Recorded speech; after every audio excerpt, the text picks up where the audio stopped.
So when you're a broker and you're starting out, you're kind of, I just tell people, keep it simple, stupid. You're basically, if anybody's a hunter out there, you're like the bird dog, kind of roaming through the prairie, trying to point at a potential, bird, and just sit there and kick them up and get a meeting.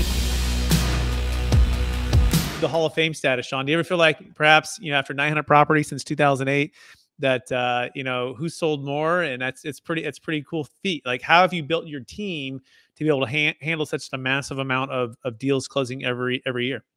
Well, just going to like the mindset, JD Parker, who's the chief operating officer of the company, told me when I first started, you're only as good as your last deal, kid.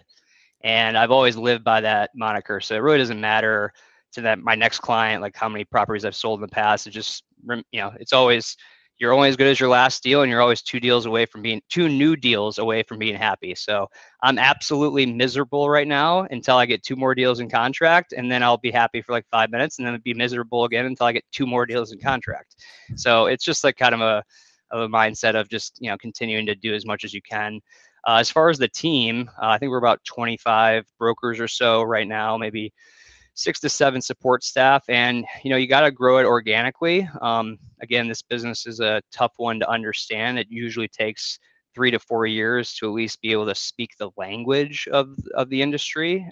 So there is a high barrier to entry, especially living in New York City and working in an all commission environment, to come in right out of maybe a different career path and have no income. But there is a big upside.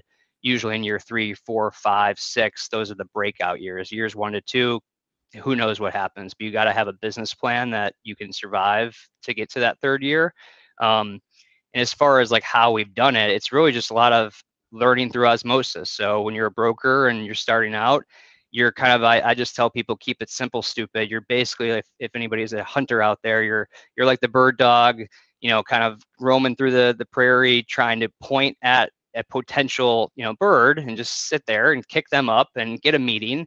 But they're, the client might be meeting with Scott, but then they get Shaun at the meeting and you don't say a word, but you're learning through osmosis through that process. And the biggest training ground for the brokerage industry is on the way home from meetings. So it's like, what happened during that meeting?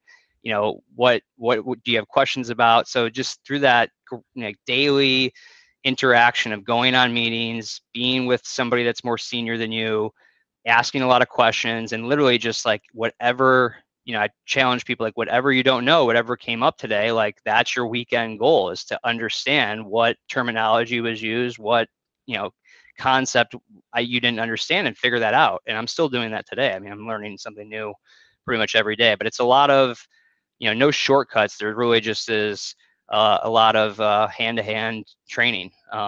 Marcus does a great job of doing the kind of like overall brokerage continuum of the certain steps that every sales process generally follows. And we're more of the hand-to-hand technical New York City nuance, like this is how it's actually done in the street type, knowledge base. You gotta be street smart.